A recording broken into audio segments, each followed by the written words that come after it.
We need to work this out.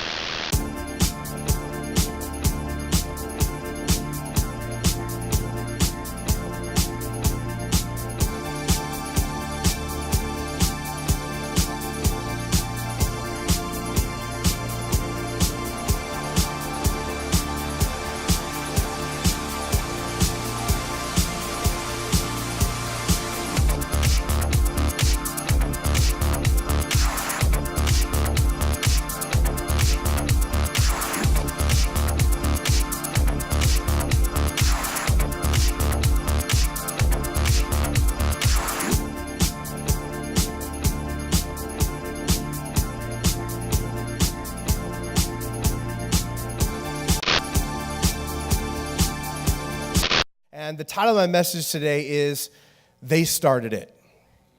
They started it. How many of you have heard this more times than you can count from your own children, okay? They started it, right? Or maybe you've said it a million times inside of your own head, right? When you find yourself frustrated with someone else, they started it. And I hear this a lot with my kids. Specifically, it feels like their favorite place to fight is in the car. And I don't know what it is about vehicles that just give kids the signal that like now's the time to try and kill each other. But that's the way it works in our family, where we get in the minivan, we get ready to go somewhere. And I don't know if it's just that they're like, he's up there, he can't get to us, not while he's driving, or just them being buckled in. I don't know what it is, but they start to feud, and usually a fight will break out, and a lot of times it is between my two boys, and they'll get to brawling back there, and one person will say something, and then the other person will say something, and then one person will hit somebody, and before you know it, it's like, man, they're hitting, kicking, somebody's got like a seatbelt wrapped around someone's neck trying to choke them out. I mean, it gets crazy, right, real quick, and usually when I try and address it, I'm like, hey, calm down, stop it, we don't treat people that way.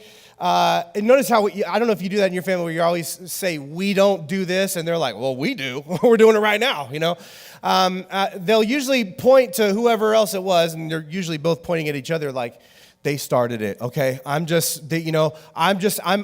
a victim here, okay? I'm just giving back to them what they gave to me. I don't even have a choice in the matter. This is what a reasonable person would do in this situation, and they're going back and forth, and it's getting crazier and crazier and crazier. And I have to, as a dad, have that dad speech moment where, and I can't even count how many times I've said this, where I have to say, hey, just because someone hurts you doesn't mean you should hurt them, right? And they look at me with this look like, that is old people logic. Like, that's not...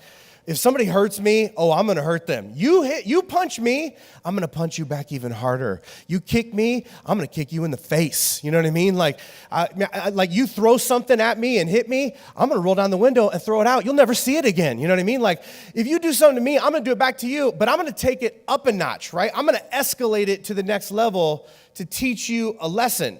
And no matter how many times we have this conversation, it's so difficult to break through to them. And as much as I think like, man, that's kids being kids, I get it. And you probably do too. Like, we all instinctively understand the impulse to want to hurt someone back who's hurt us.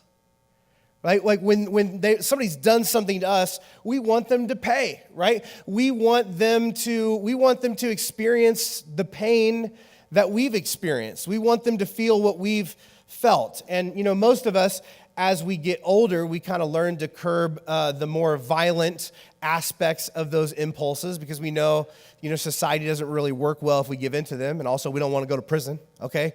So we don't do that kind of stuff. But we also know that there's so many more ways to hurt someone than just hit or kick them. And in fact, the reality of it is that the bruises, the emotional and mental and social bruises that we take on because of something someone has done to us, those things sometimes are more damaging and last a lot longer than a physical bruise, than physical pain. Like when someone has hurt us on a deeper emotional level. And you know what I'm talking about, like when somebody gives you a dirty look out of nowhere, and you're trying to decode what that thing means, and it wounds you. When you find out that people have been talking behind your back. When someone post something about you on Facebook, but they don't use your name technically. So they're just like, we all know when someone like says something, but they don't even in their own life. And you're like, I know you're talking about me, Tim. Okay, like you know what's going on, and it just like it wounds you, right? It hurts you when somebody ignores you at a social function. You know, when somebody that you thought like really cared about you doesn't have your back. They don't stick up for you in a certain circumstance. When, you know, your feelings, your preferences, your thoughts aren't considered, when somebody makes a decision that deeply impacts you, when somebody goes in the fridge and eats the leftovers that had your name on it that you were saving for later when you were feeling sad and watching Netflix, but they went ahead and they did it anyway, right? When somebody else is not pulling their fair share of the weight. And so now, instead of just doing your work, now you're doing your work and part of their work too. And it feels exhausting when somebody doesn't do the thing you asked them to do, and then later they act like they didn't even remember that you asked them to do it. Steve. I'm just kidding. There's nobody named Steve over here that did that. Or is there? You know what you did, Steve. When these things happen to us, you know, we're all the same, right? We have this immediate impulse to get them back. And I think a lot of us usually do. We do get those people back. And, you know, you may not run up and, sneak attack, throat punch them in the break room, okay? Because we are all way more brilliantly passive aggressive than that, right? We're so much smarter with how to really deeply wound someone back when they've got us. And then what happens when you get them back for the thing that they did to you? Then they now feel like they have to get you back. And then you feel like you got to get them back, but like a little bit more. And then they got to get you back. And it just goes on and on and on. And what's crazier still is that, you know, when I even say this, we all know certain people in our lives where we're like, man, this particular person, if they're here, don't point to them, okay? It'll get weird on the way home. But like, man, if something happens and it has the potential to be dramatic or wounding, this person is always going to take it personally. They're always going to take the drama to the next level. They're going to make it way worse, right? Like, I hope nobody cuts us off in traffic while they're in the car, okay? They're likely to have a gun on them, okay? We're all going to prison, okay? Like, it's going to get crazy, right? And then we all also know people that when things start to get crazy and something hurtful is happening around us, there are certain people in our lives that have this weird ability to just kind of to bring a sense of calm to the situation. They have this way of being able to kind of dissolve or diminish the developing drama around them. Like, why is that? And I think a lot of this is because the truth of the matter is everything we do is either escalating or de-escalating a given situation. Okay, this is the way human dynamics work. And the more emotionally charged the situation is, the easier it is to escalate it further, right? When something's not that big a deal, it's kind of easy just to let it keep not being a big deal for most people. But when something is a powder keg, when you have a minefield in front of you, when there's all this pressure and the stakes are really high, and there's a lot of fear about what could happen, and you're nervous, and there's drama already attached, or there's previous baggage involved, it's so difficult for you and for the people around you not to accidentally or even intentionally escalate the situation even further. And that becomes the question, as we respond to different things that happen to us inevitably in life, are you increasing or decreasing the likelihood of retaliation? Are you increasing or decreasing the emotionality of the situation? Because here's the truth about life. You are not going to completely avoid getting hurt. And a lot of us have tried to put up fences and boundaries to prevent anybody else from hurting us again. But when you have people that are different and have different opinions and different ideas about life and who approach things differently, people are going to hurt each other. And so the question is, how does love handle that? Because we know what we instinctively want to do. We know what comes naturally to us. We've seen kids fight in the back of a minivan. We know how we feel when somebody steps on our toes at the place that we work. But what does What does love do? How does love handle this? And I want to look at this today. By actually this entire series, we're going to be taking apart one particular passage of Scripture, 1 Corinthians chapter 13. And you can turn there now. We're going to look at just these two words and just begin to break them apart and talk about what they mean. And then we're going to overlay them on the life of Jesus and talk about how did Jesus live this stuff out? Like, it's great what he said, but what did he do? How did he live? And in 1 Corinthians 13, it's often called the love chapter. And Paul, the apostle who wrote most of the New Testament, gives one of the most famous definitions of love. And you've probably heard this before, read at a wedding, with some sort of beautiful piano music or seal's kiss by a rose happening underneath of it, right?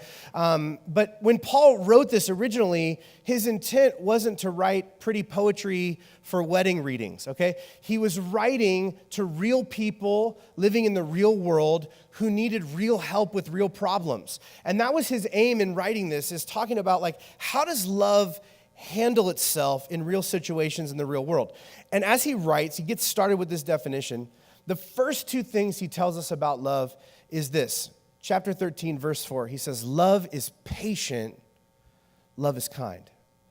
Love is patient, love is kind. Now that sounds good, but what do those words mean? And not just what do they mean to us, like what do they mean in the context in which they were written? Like when Paul writes these words down, which he doesn't write in English, he writes them in Greek. What is he talking about? What's in his mind when he's trying to describe love in this way? Well, the Greek word for patience is actually a compound word. So it's two words put together in one. The first word being thumos, which means passion or fire or anger, and the other word being makro, which means to spread or to stretch out over time. And so when you take these two Greek words and you put them together into this compound word that we translate as patience, it quite literally means to spread your anger out, to diffuse it, to dilute it, to put it into perspective. That's what Paul is talking about here. In essence, it's the opposite of immediately, explosively, and aggressively reacting, which are the top three things I want to do when someone hurts me, right? I want to immediately, aggressively, and explosively react because you wounded me, you hurt me, and my knee-jerk reaction is to want to get you back, but that's not what patience is. And it's actually comforting to me that Paul begins by saying, hey, listen, when you get hurt, you are going to get angry. Like that's going to happen to you.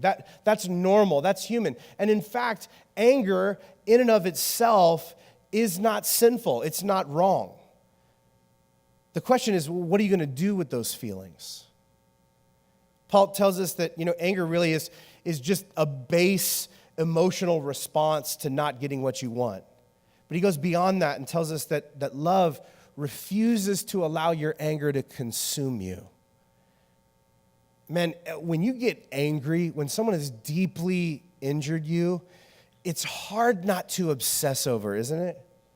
It's so hard not to allow it to consume you, to take over, to become this filter that you kind of see all of life through.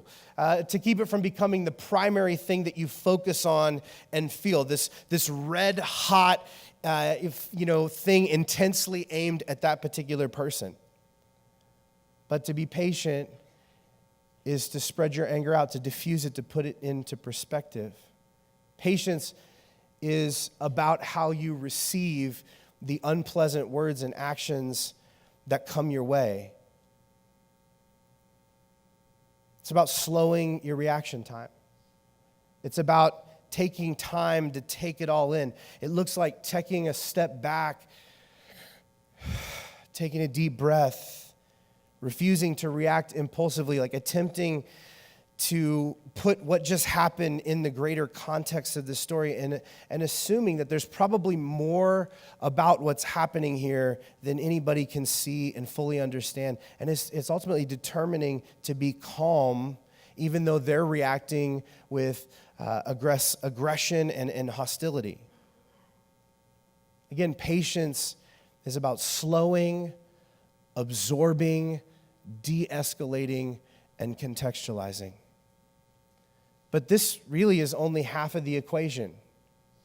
Right? Paul doesn't just say that love is patient. He doesn't just stop there. He says that love is patient and kind. And he puts these words together for a reason. Because love doesn't just inform how we receive hurt, but it informs how we respond to it. The prescription that Paul gives is complementary sides of the same exact coin. The flip side of patience is kindness. Patience is how we receive hurt, and kindness is how we respond to it, which of course is not what we feel like doing. And I can already feel some of you pulling away from this idea of like, I don't like that. That's not for me, okay? I want to get them back. I'm not afraid to go back to prison, okay? I don't care. I'm going to make them pay. And people around you are like, back to prison? When did you go the first? I need to know more about your story. What is I feel scared around you right now. But hear me out on this. The Greek word for kindness means to respond gently in the service of another, right? So to be kind is to act in a way that is helpful to the other person, to be gracious to them. And to give grace is to benefit or bless someone beyond what they deserve. So again, the opposite of what you want to do. This is not your natural human impulse. When somebody hurts you, your knee-jerk reaction is like, oh, how could I benefit and bless them beyond what they deserve, right? And part of the reason why these two things are coupled together is you cannot get to kindness unless you first stop at patience. Because nobody's knee-jerk reaction is to respond kindly, right? Like if you're going to go with your impulse is never going to be kindness. That's not human, it's superhuman. It's not natural, it's supernatural. You've got to slow down and be patient so that you can figure out what kindness would do in the situation that you find yourself in. And I want to spend a minute here because I think there's a lot of misconceptions around this idea. Kindness is not niceness, it's helpfulness.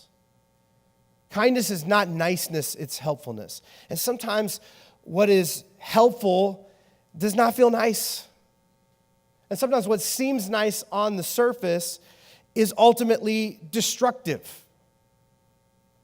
I think a lot of times, especially in Christian circles, we use nice as a code word for enabling or avoiding. Like nice can perpetuate addiction and abuse and irresponsibility. And that's not love, that's codependency. And that's not what God is inviting you into. And I think a lot of Christians misunderstand who God wants them to be and what God is asking of them, and they assume that Christianity equals codependency. But that's not the truth. Christianity looks like Jesus, and Jesus looks like love, and love looks like kindness, and kindness isn't niceness, it's helpfulness. Kindness asks the question before it responds, like, what reaction is going to most benefit them, both now and in the long run? Niceness is surfacey, but kindness has this depth to it. Sometimes the kindest thing you can do is sensitively show someone the painful truth that they're avoiding about themselves. And let me tell you, that does not always feel nice, but it is kind.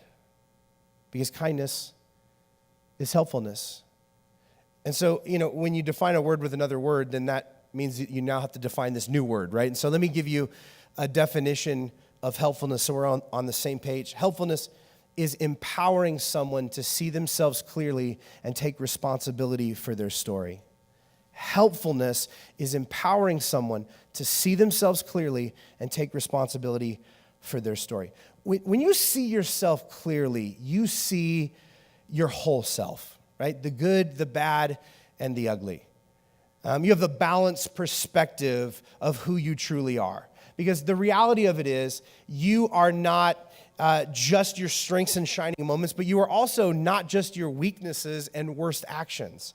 And most of us, man, we tend to lean in one direction or the other. Like we tend to have a filter on the way we see ourselves in which we believe that we are worse than we really are.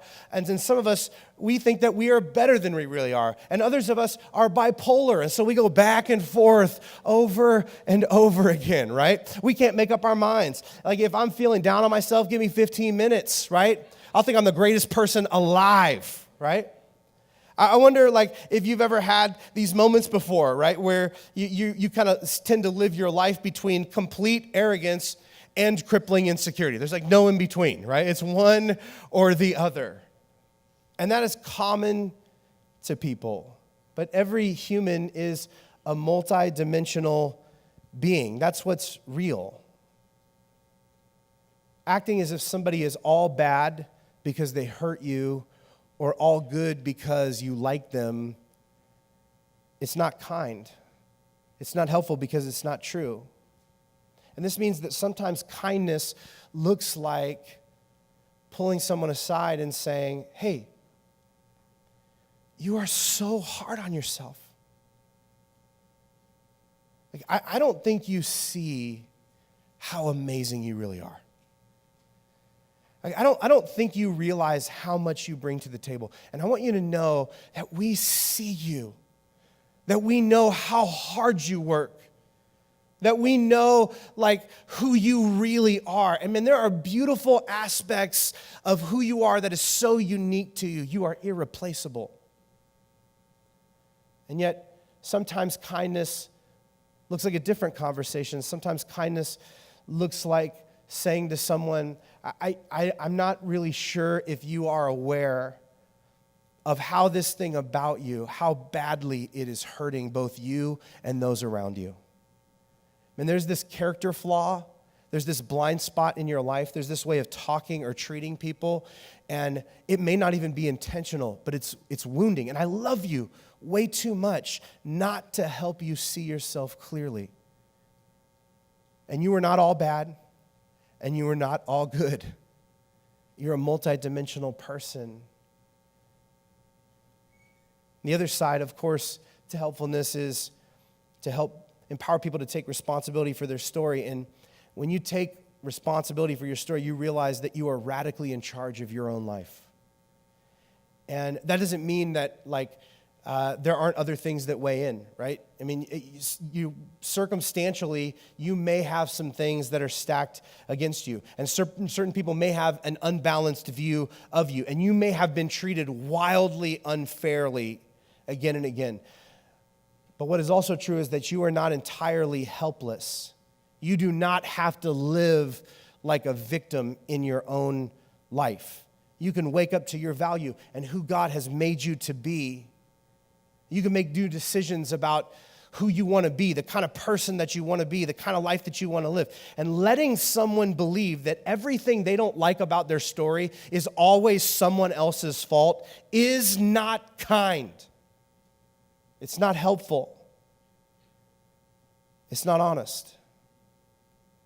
Now, some of you are getting really excited because you're like, I can't wait to talk to some people. I'm about to give them a clear view of who they are. Woo! Let me at them. I can't wait to set up that meeting and be like, Pastor Adam said, I need to tell you some things. Now, he didn't use all these cuss words, but this is just my own version because I'm trying to show you the full picture, okay? Now, before you jump in and do that, I do want to say that kindness involves an absence of ego, okay? Because ego says, I'm going to put you in your place, and it's going to feel so good, and I have a right to do it. I have a right to do it because I'm right. And you might be right. You might also be a narcissistic jerk, okay, who's leaned too hard into your own ego. And so the reality of it is, kindness says, hey, I am willing to tell you something you don't want to hear because you need to hear it in order to grow, to improve, to get better. And I am wrestling so hard with the most helpful way to tell you because I want to help you, not hurt you. I want to empower you, not shame you. And I know that I'm not going to get it right 100% of the time. But I want to do this in a way that you're going to receive it and be able to do something constructive with it. And if the thing that I kind of want to say isn't going to be helpful to you, I don't need to say it. That's when you are checking your ego at the door. That's when you are leaned into love. I think a lot of us confront people with things not because the insight will truly help them, but because the issue annoys us. That never gets an amen. None of the services, no one is like, you're right, I do. Right? Like I think a lot of times we pretend that it's about their improvement when it's really just about inflating our ego. Like, and reassuring that we're right and we're awesome, right? And we see the world accurately.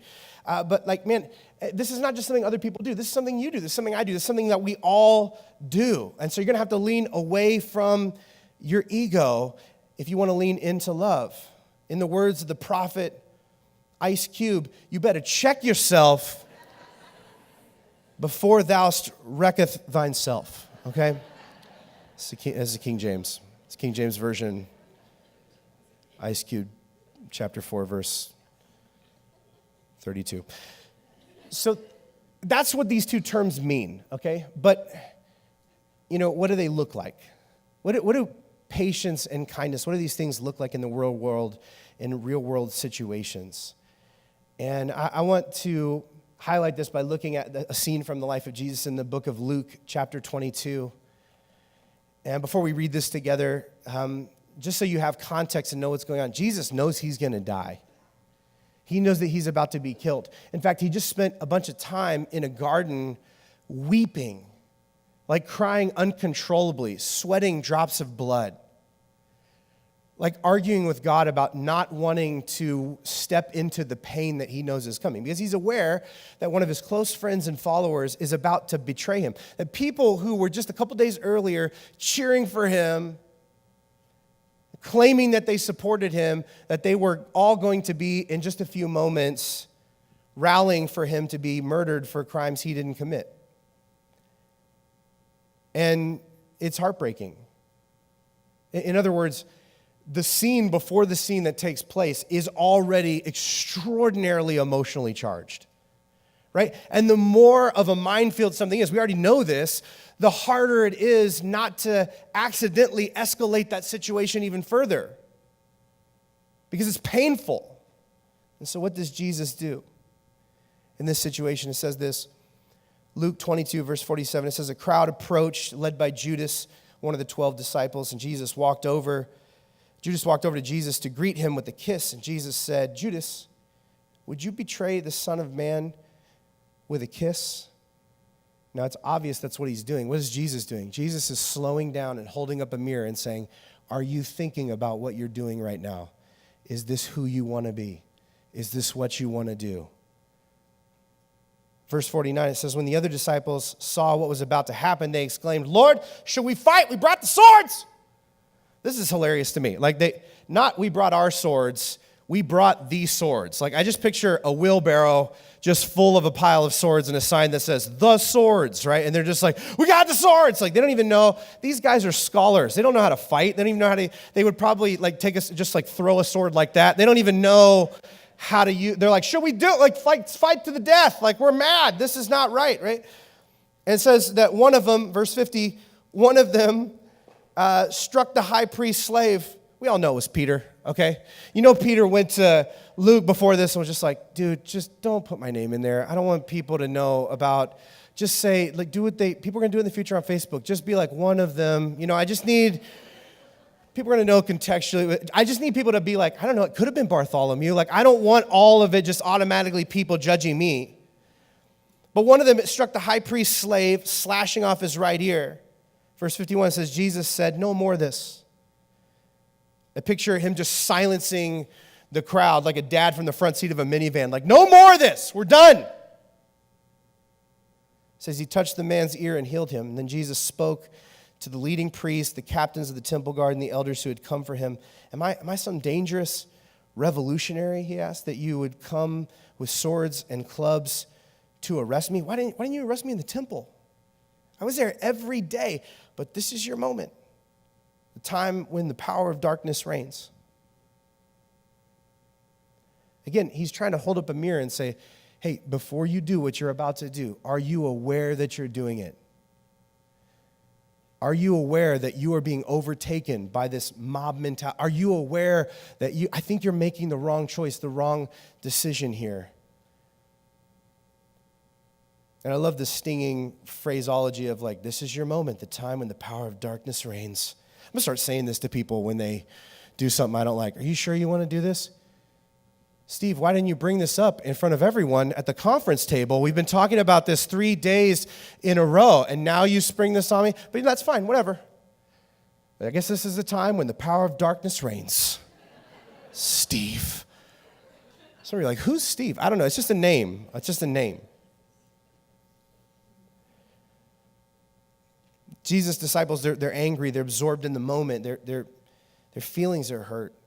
Like they're trapped in their offense, the injustice, proving that they're right now. But Jesus practices patience, right? He steps back, takes a deep breath in the moment, tries to gather his thoughts. He doesn't react instantly in the moment. He puts what's happening into context. He knows that there's more to this story than any of the people present can fully see or understand from their point of view at this moment. And he is calm in the face of aggression. So how is he able to do that? I think a big reason is that your actions and reactions are largely a product of your thought patterns and processes, okay? Your actions and reactions are largely the product of your thought patterns and processes. And Jesus slows down and thinks in a very particular way. I think if you were to examine the thoughts of Jesus in this moment, he is slowed down and patient long enough to think, like, listen, guys, if we get violent, and I know that's what you want to do, they're going to get violent. And if they get violent, a lot of people are going to die. And I know all you see is red right now. Like you are so overwhelmed with your anger and the injustice of this thing, and you're not thinking about the consequences of what would happen. Plus, those impulses to react violently in this moment are against my values and teachings. And it would damage our reputation. That's not who we are. And that's what people would know us by. Because present actions outweigh previous words, right? People are judging us based on what we're doing right now, not what we said we were going to do and who we said we were going to be earlier. And this will define us. And here's the thing, if I get arrested and convicted on some trumped up charges, like that's one thing. But if you all get slain in battle, then there's no one to carry on my message. And that's what this whole thing has been about for the last 3 years. This is what this whole thing has been building to, is what you are going to do with what you've learned from me when I'm gone. Don't throw it away now. I get it. What Judas is doing is hurtful. It's so painful to me. But you guys also aren't thinking about him in the way that I think about him. Like, I know it sounds crazy, but in some twisted way, he actually thinks this is going to help me. He's envisioning that, like, when he pushes me into this corner, that I'm going to call down angels and it's going to be over in a different sort of way. Like, he doesn't think I'm really going to die, but it's not going to go that way. And these other people that you want to fight right now, they're hired soldiers. They're not from our culture. They don't believe the things we believe. They don't even know what's going on right now. They're following orders. It's not personal to them. And they're way better at fighting than you guys are. If we try right now to stand up for what we believe in this particular way, it will not end well for us. It will escalate the situation, and it will end poorly. That's patience. Jesus doesn't stop there. He responds with kindness. he does not just what's helpful for the individual across from him, but for the whole group around him. He heals this man's ear, who, by the way, is in a lot of ways an innocent bystander. I know he's a part of the attack, but it says he's a slave. Do slaves really have a lot of choices about where they go and what they do? Not really, okay? This guy is like caught up in the whole thing, and Jesus has compassion, and he heals the man's ear in front of everyone, and then he calmly explains to the crowd in front of him, I think you're making a horrible mistake. He's challenging them to see themselves and the situation clearly, to take responsibility for their part in the story. I know later when you retell this and you realize how wrong it was, you're going to blame it on them, and they started it, and I was just in the room or whatever, but you are in control of your contribution to this storyline. And someday you're going to have to face that. And I hope that you see that. I want to calmly let you know you need to wake up to that right now. And then Jesus offers to go with them away from the crowd without a fight to de-escalate the situation to prevent further collateral damage. And why does he do this? Because Jesus is operating out of love. Because Jesus is exercising kindness that is brought on by his patience. Because Jesus understands that love knows better than to take everything personally. Love knows better than to take everything personally. Love understands that what happens to you is largely not about you. How people respond to you says more about them than it does about you. These people's response to Jesus was less about what Jesus did to them, because Jesus didn't do anything to these people. It wasn't about who he was as a person. It was more about the selfish, sinful condition of the human heart. It was about the political structure of the day. It was about the economic situation. It was about what happens to people when they give in to mob mentality. It was about people's need for a scapegoat to blame their pain on. It was about everything else that was going on in those people's personal lives that day, that month, that year. It was about their personalities, which are groomed and grown based on their past experiences and their childhood connections to their caregivers. Like, this moment was layered. What they did wasn't really about Jesus. It was about them. The same thing is true of the people who do hurtful things to you. The hard part with that is that just because it's not entirely about you doesn't mean it doesn't still hurt. Doesn't mean it doesn't still sting. Doesn't mean it's not damaging. But it does mean that when we lean into love, we take things less personally, and so we're less reactionary, and we're able to operate with maturity and big picture clarity. We're able to prevent things from getting even worse for them and us. There's this moment in the book of Ephesians, chapter 5, verse 17. Paul, who wrote this definition of love, says when everything is stacked against you and you really felt wounded and hurt, he says, don't act thoughtlessly, but understand what the Lord wants you to do. Don't give in to your natural impulses when someone attacks you or wounds you. When someone steps on a button in your life that's wired to the baggage from your past, don't act thoughtlessly. Understand what the Lord wants you to do. And I know you're thinking like, well, what does the Lord want me to do in this specific situation? And I don't know the details of exactly what you do need to do, but I do know this. Whatever it is, it involves patience and kindness.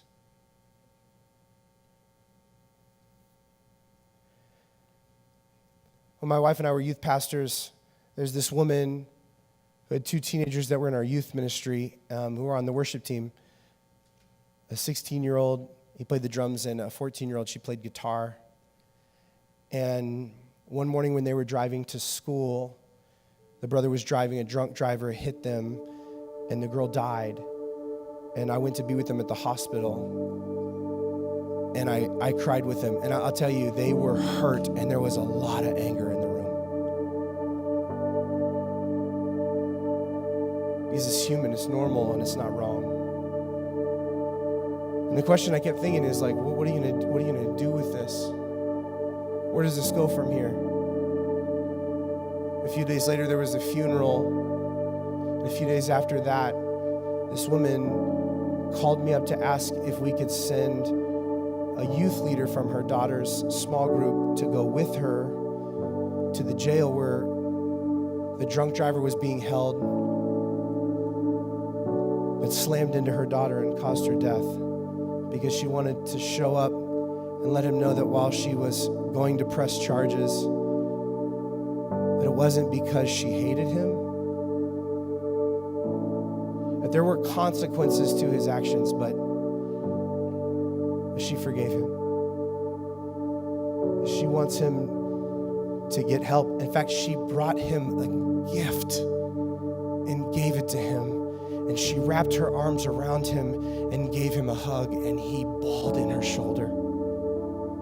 That's kindness. It doesn't excuse what happened. It doesn't say like, hey, we're just going to pretend like that didn't take place. It doesn't say like, hey, let's just erase all the consequences. But it says, I'm not going to let this anger consume me. And I don't want to just do something towards you to make myself feel better in the moment. I want to do what is helpful. I asked this mom, I said, why do you want to do this? Why do you want to go there and do that? She said, the hurt stops here with me. And here's the thing that I will tell you watching this again and again. You will not heal yourself by hurting them back. I know you think it's going to make you feel better. I know you think it's going to like salve some wound inside of you, but more hurt does not give birth to healing. It doesn't work like that. Hurt gives birth to more hurt, gives birth to more hurt. Love does things differently. Love says the same thing Jesus says, the same thing this mom says. It stops with me. It stops right here. It's finished.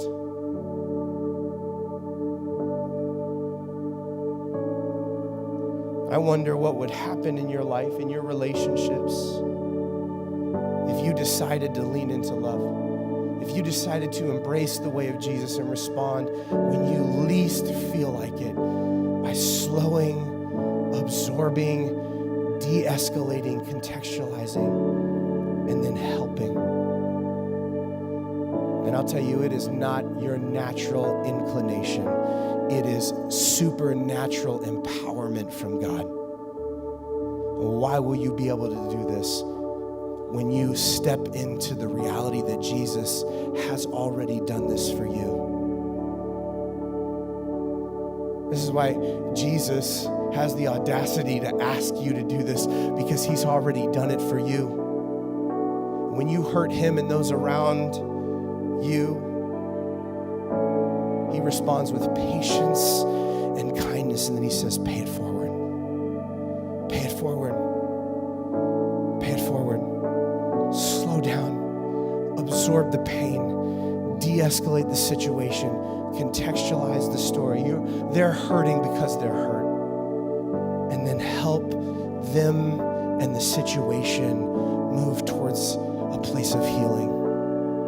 And this is complicated, and it is not easy, and that is why it's powerful. This is what I want to pray, that God would give you the courage to take hold of in your life today. Would you bow your heads with me this morning?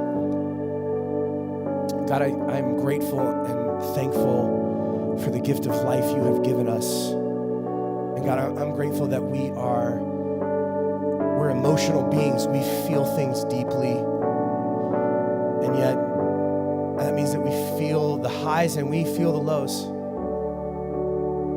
If we want to get rid of some of it, we got to get rid of all of it. And God, we don't want to be numb, unfeeling beings. But God, we need to learn how to handle the hurt that comes into our lives. And God, I pray that in this moment, that you would flood our hearts with the reality that you love us deeply. And that means responding to us to our hurtful things with patience and kindness. God, thank you for continually helping us to see who we really are, and God, to seize control of our story. And God, I pray that you would help us to craft that story to look more like your son, Jesus. God, may we respond to the deepest of hurts with love. And God, as we do, may you heal us. May you heal our pain. May you heal our relationships. May you heal our homes. May you heal this city, this community. And God, may that effect ripple out and to begin to repair and restore this world through love. It's in Jesus' name we pray. Amen.